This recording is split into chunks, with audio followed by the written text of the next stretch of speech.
창세기 12장 10절에서 20절 말씀입니다. 그 땅에 기근이 들었으므로 아브라함이 애굽에 거류하려고 그리로 내려갔으니 이는 그 땅에 기근이 심하였음이라. 그가 애굽에 가까이 이르렀을 때에 그의 아내 사레에게 말하되 내가 알기에 그대는 아리따운 여인이라. 애굽 사람이 그대를 볼 때에 이르기를 이는 그의 아내라 하여 나는 죽이고 그대는 살리리니 원하건대 그대는 나의 누이라 하고 그러면 내가 그대로 말미암아 안전하고 내 목숨이 그대로 말미암아 보존되리라 하니라. 아브라함이 애굽에 이르렀을 때에 애굽 사람들이 그 여인이 심히 아리따움을 보았고 바로의 고관들도 그를 보고 바로 앞에서 칭찬함으로 그 여인이 바로 궁으로 이끌어 들인지라. 이에 바로가 그로 말미암아 아브라함을 후대하였으므로 아브라함이 양과 소와 노비와 암수 나귀와 낙타를 얻었더라.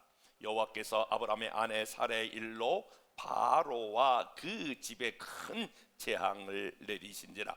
바로가 아브라함을 불러서 이르되 내가 어찌하여 나에게 이렇게 행하였느냐? 내가 어찌하여 그를 내 아내라고 내게 말하지 아니하였느냐? 내가 어찌 그를 누이라 하여 내가 그를 데려다가 아내를 삼게 하였느냐? 내 아내가 여기 있으니 이제 데려가라 하고 바로가 사람들에게 그의 일을 명하며 그들이 그와 함께 그의 아내와 그의 모든 소유를 보내었더라. 아멘. 미국의 유명한 심리학자 아브라함 마슬로는 인간은 필요의 위계 질서가 있다라고 하는 것을 주장했습니다. 그의 필요의 위계 질서라고 하는 것은 사람이 살아가면서 한 단계의 필요가 채워지면 그걸로 끝나는 것이 아니라 그 다음 단계의 필요를 추구하는 게 인간이다 라고 하면서 필요 단계를 5단계로 나누게 되었지요. 마슬로는 그의 주장에 의하면 사람은 가장 기본적으로 필요로 하는 게 육체적인 필요다. 먹을 양식과 마실 물과 살아가야 될 그러한 집이 인간에게 가장 필요하다. 그렇기 때문에 정치인들도 언제나 이면에 많은 관심과 정책을 쏟아놓기도 하지요. 사람이 이렇게 먹고 살고 집이 있으면 그걸로 만족하는 게 아니라 그 다음 단계의 필요를 요구한다라고 하는 것이죠. 그 다음 단계는 인간은 내가 편안하고 안전했으면 좋겠다라고 하는 그런 필요를 갖게 된다는 거예요. 사람이 평안하고 안전을 누리잖아요. 그러면 자, 먹을 것도 있어요. 편안하고 안전해요. 그러면 그것으로 끝나는 것이 아니라 그 다음 단계의 필요를 요구한다. 그것은 내가 사랑받는 존재가 됐으면 좋겠다. 그리고 내가 사랑하는 사람이 되었으면 좋겠다라고 하는 필요를 요청하게 된다는 거예요. 사람이 먹고 살만하고 그리고 안전히 보호하고 사랑하고 사랑받는 그런 단계를 지나면 나는 좀 더 그 다음 단계는 아름다운 가치를 추구한다는 거예요. 본인이 좋아하는 것들을 생각하고 본인이 좋아하는 것들에 대해서 꿈꾸고 그런 것들에 대한 생각을 하게 된다는 거예요. 그거가 다 끝나면 인간은 자아 실현의 욕구라고 해서 마지막에 자기가 하고 싶은 일들을 이루고 싶은 그러한 마음들을 갖게 된다는 거예요. 그래서 사람들이 마지막 모든 것을 다 이루었으면 자기가 꼭 해보고 싶었던 일, 자아 실현. 그래서 어떤 사람은 정치인으로서 마지막 권력을 잡아보고 싶기도 하고 어떤 사람은 자기가 하는 일 가운데에 꽃을 피워서 많은 사람들에게 영향력을 주고 싶어 하는 것은 인간이 가지고 있는 귀한 필요다라고 하는 거예요. 그런데 그 모든 필요는 가장 중요한 필요인 의식주 문제, 기본 문제가 해결되어야 그 다음의 필요를 따라가게 되지요. 오늘 본문에 아브라함은 특별히 그의 삶 가운데 위기를 경험해요. 그 위기가 어떤 위기냐면 경제적 위기예요. 경제적 위기를 만났을 때에 아브라함이, 여러분, 그 전에 우리가 살펴봤던 모든 아브라함은 믿음의 조상이요, 야, 아브라함처럼 살아야 한다, 아브라함 같은 믿음이 있어야 한다라고 모두가 다 아브라함을 흠모하고 아브라함을 배우려고 하는데, 오늘의 아브라함은 실패한 아브라함, 넘어져 있는 아브라함, 그리고 그 믿음으로 나타나지 않는 아브라함의 한 모습이 오늘 본문에 등장하거든요. 그런데 우리가 아브라함이 잘한 것만, 아브라함이 대단한 것들만 성경은 조명하지 아니하고 아브라함의 부끄러운 모습도 조명하는 것을 보면서 성경은 한 사람을 의인화하지 않는다라고 하는 것, 의롭게 그 사람을 추앙하지 않는다라고 하는 것을 우리에게 시사하는 바가 있죠. 오늘 아브라함은 어떤 면에서 실수했는가? 사실은 사람이 실수를 통해서 좋은 교훈을 얻기도 하거든요. 반면교사가 된다라고 하는 말이 있듯이 오늘 아브라함의 실수를 통해서 저와 여러분들이 배워야 할 것이 무엇인가? 그래서 다시 한번 여러분들이, 혹시 저나 여러분이나 모든 사람들이 다 항상 잘 나가는 것만 아니에요. 잘 나가는 사람은 반드시 주목하셔야 돼요. 오병이어 뒤에 제자들이 풍랑을 만난 것처럼 섰다고 하는 자마다 넘어질까 조심하라라고 하는 말씀처럼 인생이 항상 잘 나가는 것만 아니에요. 그렇다고 해서 인생이 항상 넘어져 있는 것만은 아니에요. 우리나라 속담에 쥐구멍에도 볕들 날이 있다, 이런 얘기가 있지만 성경은 하나님께서 가장 약한 자를 들어 강한 자를 부끄럽게 하시기도 하는 능력의 손에 붙들리면 저와 여러분들이 반드시 승리하는 사람이 될 줄로 믿습니다. 오늘 아브라함이 좀 부끄러운 모습이에요. 그 모습을 다시 한번 저와 여러분들과 살피면서 교훈을 얻으려고 그러는데요, 아브라함이 천신만고 끝에 가나안 땅에 도착했어요. 갈대우루, 하란을 지나 그리고 오늘 가나안 땅에 도착했는데, 어머나, 오늘 본문 10절에 보니까 이렇게 표현하고 있어요. 10절 말씀을 읽었던 말씀을 다시 한번 여러분 읽어보도록 하겠습니다. 그 땅에 기근이 들었으므로 아브라함이 애굽에 거류하려고 그리로 내려갔으니 이는 그 땅에 기근이 심하였습니다. 그 땅에 뭐가 들었다고요?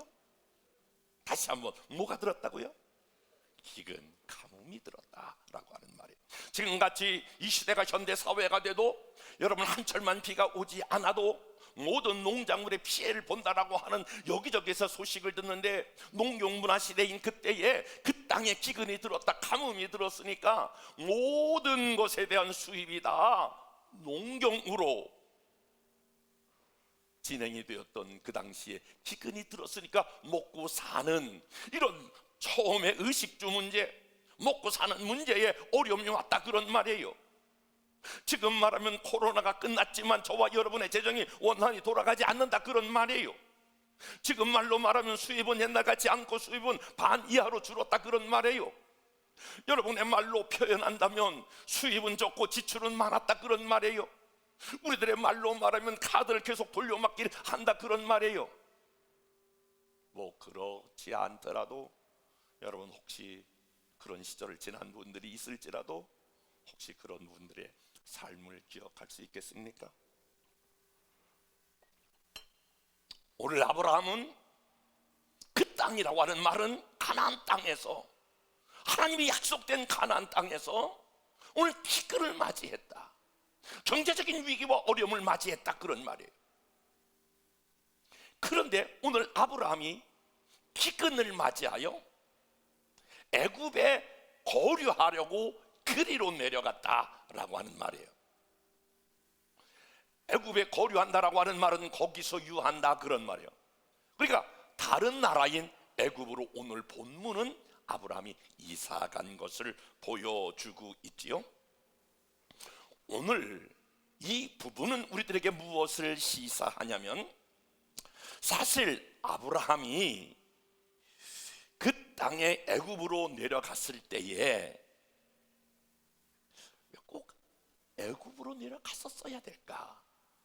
라고 하는 이런 질문을 먼저 던지면서, 이런 경제적인 위기가 왔을 때에 하나님이 약속된 가나안 땅에서 조금 더 버텼으면 어땠을까?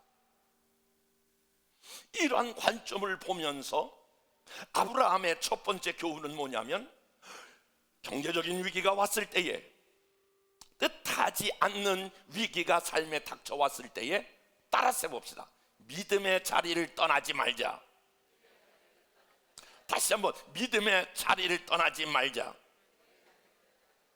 아브라함은 하나님이 약속된 그 가나안 땅에서 조금 더 버티고 조금 더 기도하고 조금 더 예배하고 하나님의 뜻을 구했어야 되는데, 오늘 기근이 있을 때에 애굽에 거류하려고 그리로 내려갔다고 성경은 말하고 있지 않습니까? 아니, 한번 생각을 해보세요. 내려갈 수 있어요. 이사 갈 수 있다고. 애굽으로 얼마든지 이사 갈 수 있어요. 여러분이 여기 살다가 대전으로 갈 수도 있고 다른 나라, 다른 쪽으로 다른 나라도 갈 수도 있어요. 그거를 문제 삼는 게 아니에요. 그런데 아브라함이 인생을 살면서 자기 삶을 이끌어왔던 삶의 철학과 같은 게 하나 있어요. 그 삶을 붙들고 왔던 삶의 중요한 요인이 하나 있는데, 여러분, 그게 뭘까요? 아브라함의 삶을 이끌어왔던, 아브라함의 삶의 철학과 같았던, 아브라함의 삶의 중요한, 자기 삶의 중요한 가치가 하나 있었다, 그런 말이에요. 그게 뭘까요? 아브라함이 어떤 행동을 할 때에 어떤 걸 이렇게 이성적으로 판단해서 행동한 것이 아니라, 반드시 아브라함은 믿음의 조상이 될 수 있었던 중요한 요인 중에 하나가 하나님의 말씀을 따라 순종했다는 거예요. 어느 날 아브라함에게 갈대아 우르에서 우상장사하고 있을 때에, 그 아들로 살아갈 때에, 아브라함아, 너는 내 본토 친척 아비집을 떠나 내가 지시한 땅으로 가라 라고 하는 그 말씀을 따라서 아브라함이 함께 있었던 그 갈대아 우르 본토 친척 아비집을 떠나는 말씀을 따랐던 삶 뿐만이 아니라, 중간쯤 가다가 하란이라고 하는 곳에 머무르거든요. 하란이라고 하는 곳에 머물렀을 때에 하나님께서도 또 말씀하세요. 창세기 12장 4절 말씀, 아브라함이 여호와의 말씀을 쫓아갔고 그와 함께 갔으며, 아브라함이 하란을 떠날 때에 그 나이 75세더라. 그러니까 하란에서도 여호와의 말씀을 쫓았다라고 하는 거예요. 여러분 잘 아는 대로 오늘 가나안 땅에 들어왔어요. 가나안 땅에 들어온 다음에 창세기 12장 7절에 보니까 여호와께서 나타나 가라사대 내가 이 땅을 내 자손에게 주리라 하신지라. 그가 자기에게 나타나신 여호와를 위하여 그곳에 단을 쌓고 그곳에 왔는데, 가나안 땅에 하나님 말씀이 들렸어요. 바로 이 땅을 내 자손에게 주리라. 그러니까 요 세 군데만 제가 읽었는데, 여러분이 살아갈 때에 어떤 사람들마다 다 삶의 어떤 철학이 있지 않습니까? 난 거짓말 안 해. 난 손해봐도 난 정직하게 살아. 난 옳고 그름이 분명해. 그렇게 자기 삶을 살아왔던 삶의 패턴이라는 게 있다는 거예요. 아브라함은 믿음의 조상이 되고 그 많은 복을 받은 중요한 원리가 아브라함의 자기 철학을 쫓아가지 않고 자기 생각, 자기 경험을 쫓아가지 않고 하나님 말씀을 쫓아갔다는 거예요. 그런데 오늘 그 땅에 기근이 들었다는 거예요. 경제적인 어려움이 왔다는 거예요. 그러면 적어도 아브라함이 살았던 자기 패턴대로, 자기 삶을 이끌어왔던 대로 이렇게 적어도 물어봤어야 되는 거 아니겠어요? 하나님, 기근이 들어 너무 살기 어려워요. 하나님의 뜻이 어디 있죠? 하나님의 계획이 어디 있죠?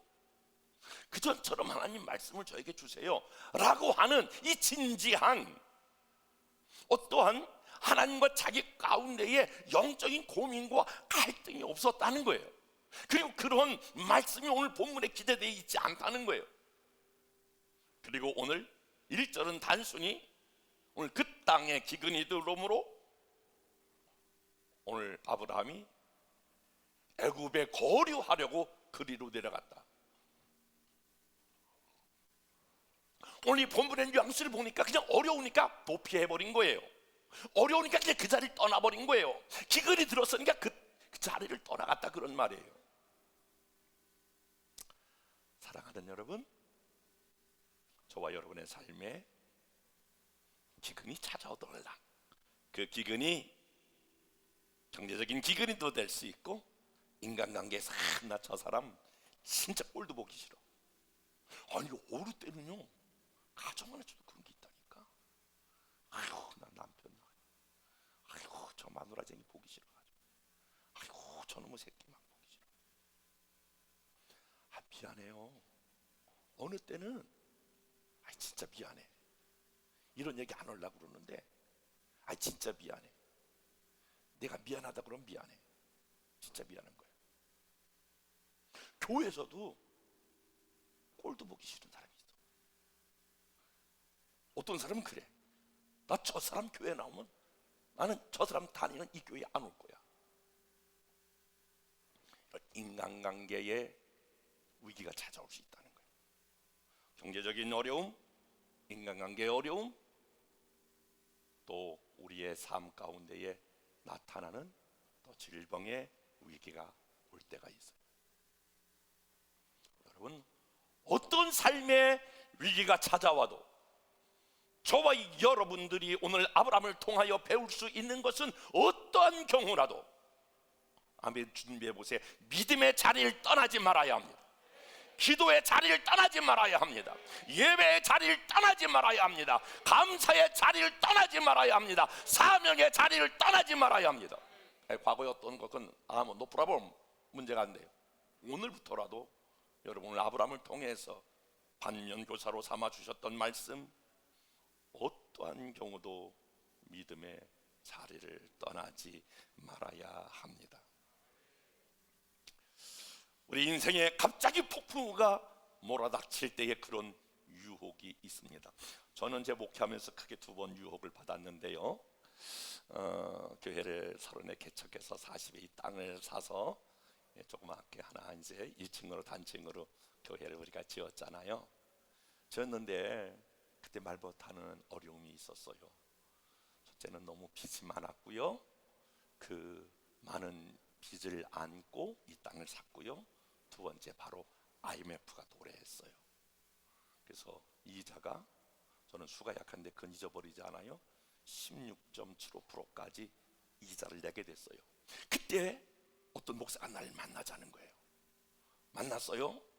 그런데 보통 이런 옛날에는 다 다방 같은데 이런 데서 만나는데 롯데 호텔 커피숍에서 만나자는 거예요. 롯데 호텔 커피숍을 제가 갔어요. 롯데 호텔 커피숍을 그 전에 벌써 26년 전에 제가 갔는데 그 목사님이 뭔가 했더니, 목사님 미국에 그 보스턴에 60 먹은 목사님이 있는데 교회를 40년 됐다는 거예요. 그 교회의 목사님이 한 30년 이민 생활을 하다 보니까 나머지 20년은 고국에 와서 하고 싶다는 거예요. 그래서 결과론적으로 말하면 교회를 바꾸자는 거예요. 그런데 교회 이제 담임 목사님을 이렇게 체인지하는 거예요. 그런 게 있어요. 모르시죠? 목사님을 이렇게 서로 바꿔주는 거, 그런 거 다 있어요. 목사님이 이 교회 갔다가 또 저쪽 교회도 가고 그래요. 여러분들은 그냥 내가 주구장창 이게 36년 동안 있으니까 한 교회 하나 있나 보다 그렇죠. 아니에요. 어떨 때는 막 몇 년 만에, 2년 만에, 3년 만에, 4년 만에 바뀌는 교회도 태반이에요. 근데 너무너무 조건이 좋은 거예요. 첫째, 아이들 교육 문제 다 해결되고 빚이 없고 된다는 거예요. 끊임없이 그걸 소개했던 그 공목사님이라고 하고 있는데, 그분이 끊임없이 그걸 어필해 오는데, 첫째 저한테 도전하는 게 아이들 교육을 끝내준다는 거예요. 그때 마음이 많이 흔들렸어요. 정직하게 말하면. 그리고 또 한 곳내는 우리 교단이 아주 유수한 교회예요. 제가 그때 받고 있는 그런 뭐 월급 뭐 그거에 10배 이상을 하고 좋은 차량, 좋은 집, 그리고 이렇게 청빙하겠다고 이제 그러더라고요. 저도 그런 유혹이 있었는데 그래도 마지막 그래도 기도해야 되지 않냐 이렇게 생각을 하고 기도하는 중에 하나님께서 이런 응답을 주셨어요. 아들아, 너는 이 교회에서 해야 될 숙제가 있다. 근데 그 숙제가 뭔가 나중에 계속 기도하면서 찾았는데 그것이 바로 평신도를 훈련하여 사역자로 세우는 그러한 하나의 말씀이었습니다. 사랑하는 여러분, 때로는 여러분들이 어려움이 올 때에 예배의 자리, 기도의 자리, 여러분의 사명의 자리, 이렇게 유혹을 받을 수 있지만 여러분 꼭 그때야말로 여러분이 아브라함이 살아왔던 그 신앙의 패턴처럼 지금까지 여러분이 믿음을 지켜왔던 것처럼 믿음으로 반응하는 여러분 될 수 있기를 주님의 이름으로 축복합니다. 그래서 아브라함이 애굽으로 내려갔는데 아브라함이 하나님을 떠나니까 그 은혜의 자리 가나안 땅, 그 약속의 땅을 떠나니까 아브라함에게 찾아온 게 두려움이었어요. 두려움이었는데 그렇잖아도 이게 두려움이 의식적으로 벌써 딱 그에게 찾아왔거든요. 그런데 어머나 이게 웬일이야. 아브라함의 아내 사레가 너무너무 이쁜 거예요. 이뻐도 너무 이뻐. 우리나라에서 가장 이쁜 여자가 누굴까? 한번 옆에 있는 사람에게 이렇게 말하겠습니다. 자매님이 가장 아름답습니다. 시작. 뭘 그렇게 고민해? 뭘 그렇게 다른 뭐 탤런트를 생각을 하고 그래야? 아니 다시 한번 정식으로 얘기해봐. 자매님이 가장 아름답습니다. 시작.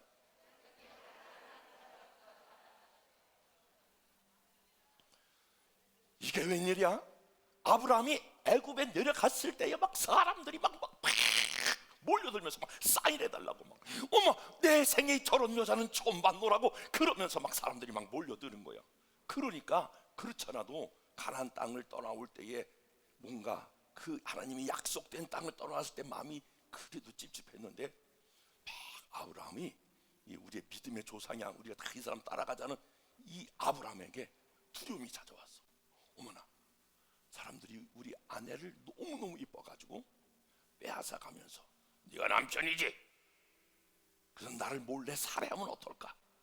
나를 죽이면 나를 해하면 어떨까? 막 이놈이 두려우니까 덜컥 한다는 얘기가 절대 하지 말아야 될 말, 해서는 안 될 말, 평생 후회될 말, 평생 그것 때문에 꼬투리 잡아가지고 살 걸 아브라함이 생각을 못했어. 아내 사례를 불러. 사례야, 여보 일로 좀 와봐. 아 왜요? 아 일로 와봐. 아 왜요? 오늘따라 당신이 너무 아름다운데 이 지역의 사람들이 당신을 너무너무 이쁘다 그러니까 당신을 빼앗아 가면 내가 해를 입을까, 내가 죽을까 하노라. 그러니까 누가 물어보들랑 나하고 당신은 모르는 사이라고 이렇게 얘기를 하고, 누가 물어보고들랑 아브라함 보고 우리 누나라고 얘기해라. 그러니까 아브라함이 사레한테 얘기를 하는 거야. 엄마 사레가 그 얘기를 듣고 어머나 이걸 남편이라고 믿고 살았냐? 이게 무슨 믿음의 아마 그때 정내미가 다 떨어졌을 거예요. 그리고 야 이것도 남편이라고 내가 믿고 살았나? 오늘 성경에 보니까 사례를 위해서가 아니라 오늘 성경에 보니까 내가 지금 해를 입을까? 그렇다면 특별히 애굽의 왕이 이걸 당신을 빼앗아가면 나를 그냥 두지 않을 거야. 그러니까 당신이 내가 지금 해를 입을까? 자기 살자고 자기 아내를 지금 누나라고 이렇게 속이고 있는 아브라함의 모습, 아브라함답지 않죠? 이게 믿음의 조상이에요. 이거를 믿음의 조상이라고 따라가요. 여자들은 아이고 이것도 남편이라고 이것도 믿고 살았나 뭐 이럴 정도로 지금 아브라함이 저보세요. 그 믿음의 자리를 떠나니까 두려움이 찾아오고 두려움이 찾아오니까 가장 먼저 나타나는 게 사람과 환경에 대한 두려움이에요. 지금 혹시 여러분 가운데에 두려워하는 부분이 있습니까? 질문 던져볼게요. 왜 두려워하십니까? 무엇이 두렵습니까? 무엇을 두려워합니까? 미국의 경제공황이 일어났을 때 루즈벨트는 이런 유명한 연설을, 여러분 우리가 두려워할 건 아무것도 없습니다. 우리가 두려워할 것은 두려워하는 그 마음과 생각이 가장 두려운 것입니다. 시시각각으로 우리는 두려움이 찾아와요. 내 건강이 하루아침에 무너지면 어떡할까? 내 이 좋은 것을 빼앗기면 어떻게 할까? 어느 날 갑자기 우리 가정에 어려움이 찾아오면 어떡할까? 부터 시작을 해서 내일 무엇을 볼까? 막 이런 것들에 대한 두려움이 찾아와요. 여러분 왜 두려움이 찾아오냐 하면 두려움은 한 가지예요. 오늘 먼저 이렇게 축복할게요. 여러분 안에 크고 작은 모든 두려움이 사라지기를 축복해요. 두려움이 있는 것은 여러분이 지금 문제를 바라보고 있기 때문에 그래요. 그래서 여러분 그 문제를 생각하고 묵상하고, 아브라함이 사례를 빼앗겨, 사례가 이뻐가지고 바로가 그걸 데리고 가면 나를, 저 남편 그냥 두지 않을 거야. 그렇게 막 두려워하는 나머지 마지막 낸 결론이 그대를 나의 누이라고 하라. 이렇게 지금 자기 두려운 나머지 두려움의 포로가 되어서 한 행동이 그러한 행동이었다라고 하는 것입니다. 두려워하지 않는 방법은 우리의 시선을 문제에 두지 아니하고 오늘 불렀던 찬양,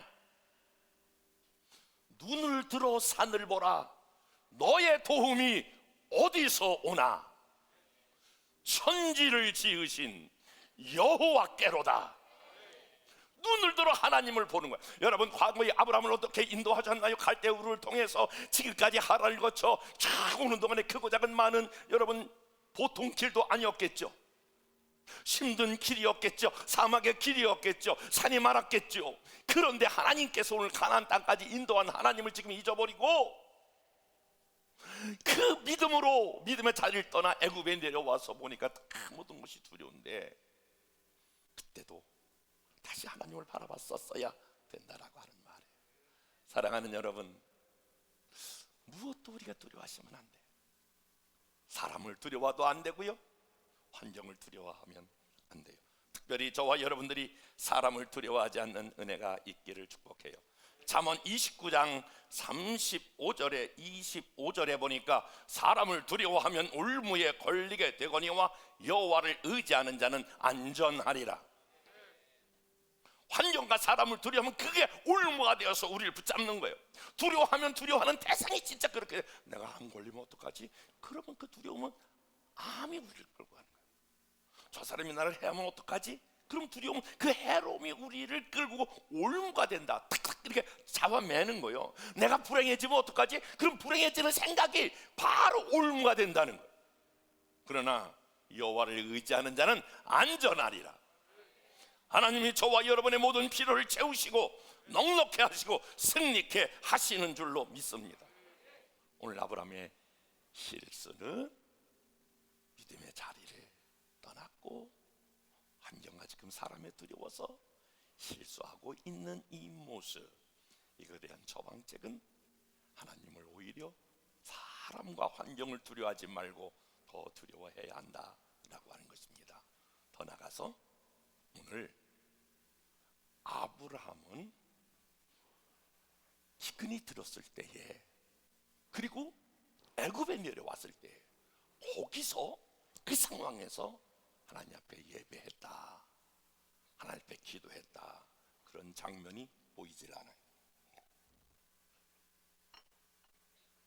지금 가장 제가 어쩌면 우리 성도들과 늘 같이 나누고 싶은 말씀이 있는 게 그거예요. 어려울 때에, 힘들 때에, 이때야말로 믿음이 필요한 때예요. 기도가 필요한 때예요. 아니 예를 들어서 내가 자동차 보험을 들었으면, 왜 자동차 보험을 드냐면 자동차로서 어떻게 사고가 일어났을 때에, 사고가 났을 때에 도움을 얻으려고 여러분 보험이라고 하는 걸 들지 않습니까? 그런 것을 예상해서 보험이라고 하는 하나의 모습이 여러분 현실로 이렇게 드러나는 것 아니겠습니까? 신앙생활을 왜 하시냐면 평상시 좋을 때 아무런 특별히 여러분 이렇게 신앙의 필요를 잘 몰라요. 근데 실질적으로 어려운 일 당할 때에, 실질적으로 우리 삶의 고난이 찾아왔을 때에, 이때야말로 하나님을 믿는 믿음, 이때야말로 기도가 기도되어야 되는 거예요. 이때야말로 기도한다라고 하는 말은 하나님을 의지하고 하나님께 도움을 청하고 하나님을 붙잡는 거예요. 근데 오늘 아브라함은 기근이 들었을 때 기도했다라고 하는 말, 예배했다라고 하는 말 없어요. 오늘 애굽에 내려와서 그의 아내가 유혹을 받을 때에, 그의 아내가 많은 어려움을 당할 때에, 그때에 그가 하나님 앞에 어떻게 했다라고 하는 말, 예배를 드렸다고 하는 말, 그런 말이 전혀 없다는 말. 그게 가장 그때 필요할 때에, 그때에 그것이 작동하지 못한다라고 하는 거죠. 말하긴 저와 여러분의 삶에 위기와 어려움이 찾아올 때에, 이때야말로 우리 성도들은 한 사람도 뒤로 물러서지 말고 더 하나님께 나아가 더 예배하시고 더 기도하시고 더 찬양하셔서 하나님 앞에 가까이 나아갈 수 있기를 주님의 이름으로 축복합니다. 소문이 퍼져서 왕궁에까지 퍼졌어요. 바로가 그 여인을 데리고 와라, 그 여자를 데리고 와라. 사례가 그 집에 왔어요. 어머나, 바로도 뿅 갔네. 어머나, 막 침을 질질 흘리네. 바로 왕이 수많은 여자들이 있었을 터인데 그 사례를 보는 순간에 눈이 화가닥 뒤집혔어. 그래가지고 막 이 산에 오늘 밤에 숙청을 들라 막 이럴 판인데, 사례가 딱 도착하자마자 그 집에 어떤 일이 일어났습니까? 오늘 다 같이 17절 말씀, 여호와께서 아브라함의 아내 사례의 일로 바로와 그 집에 큰 재앙을 내리신지라. 가자마자 애굽의 궁에 들어가자마자 애굽 땅에 막 엄청난 재앙이, 그 재앙이 구체적으로 말하지 않지만은 엄청난 재앙이, 야 이게 한 번도 일어나지 않은 일이 어떻게 이런 게 일어나냐? 그런데 오늘 성경은 뭐라고 얘기했냐면 아브라함의 아내, 따라서 해볼까요? 사례의 일로. 다시 한번, 사례의 일로. 이것은 다른 번역을 보면 사례의 연고로 이렇게 돼 있어요. 사례 때문에 그 집에 재앙이 왔어.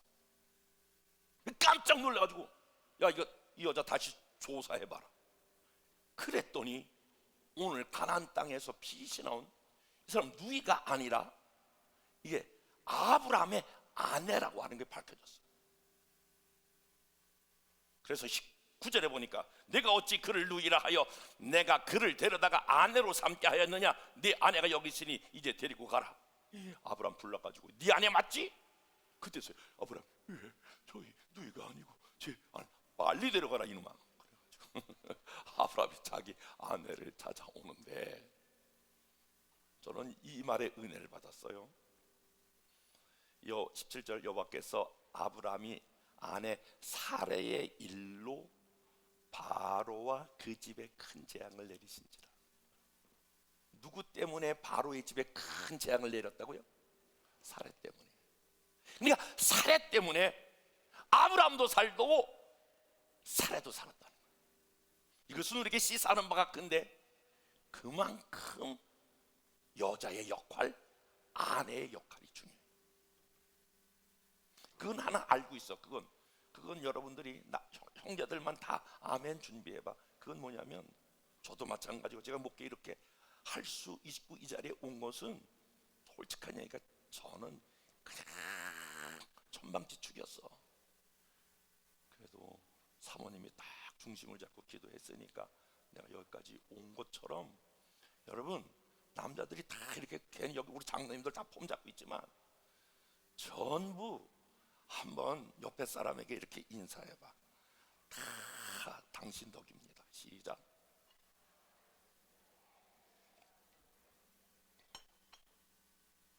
사례의 일로, 사례 때문에 아브라함도 살고 오늘 사례도 살았다라고 하는 거예요.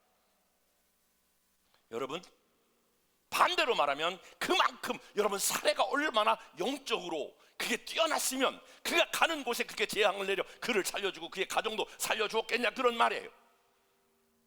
그러므로 사랑하는 여러분, 저와 여러분, 특별히 우리 자매님들의 역할이 큰 걸 믿으시고 그 역할을 잘 감당할 수 있기를 주님의 이름으로 축복합니다. 오늘 본문의 말씀 다시 요약해 볼게요.